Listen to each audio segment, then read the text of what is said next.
សត្វព្រៃរ៉ាខូន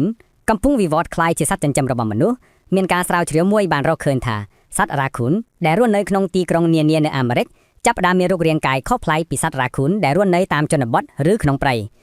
ការវិវត្តរូបរាងកាយរបស់សត្វរ៉ាខូនក្នុងទីក្រុងច្រមុះខ្លីជាងមុនសត្វរ៉ាខូនក្នុងទីក្រុងចាប់ផ្ដើមមានច្រមុះខ្លីជាងមុនដែលជាលក្ខណៈមួយដែលកើតឡើងចំពោះសត្វដែលសម្របខ្លួនទៅរកមនុស្សដូចជាឆ្មានិងឆ្កែត្រចៀកទន់ក្រៅពីច្រមុះខ្លីត្រចៀកក៏ចាប់ផ្ដើមទន់និងយាចុះជាងមុនកន្ទុយរួញកន្ទុយក៏ចាប់ផ្ដើមរួញជាងមុនពណ៌ស្រាលពណ៌ដែលប្រើសម្រាប់បិទបាំងខ្លួនក៏ចាប់ផ្ដើមស្រាលចុះគួរឲ្យកត់សម្គាល់ចរិតទន់ភ្លន់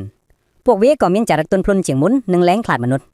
អ្នកស្រាវជ្រាវបានបកស្រាយថាបាតុភិបទាំងនេះកើតឡើងពីការជ្រើសរើសដោយធម្មជាតិ natural selection ដែលសត្វរ៉ាធូនបានវិវត្តខ្លួនដើម្បីសម្របខ្លួនទៅនឹងសង្គមមនុស្សកាន់តែច្រើនព្រោះវាមានឱកាសរស់រានមានជីវិតខ្ពស់ជាង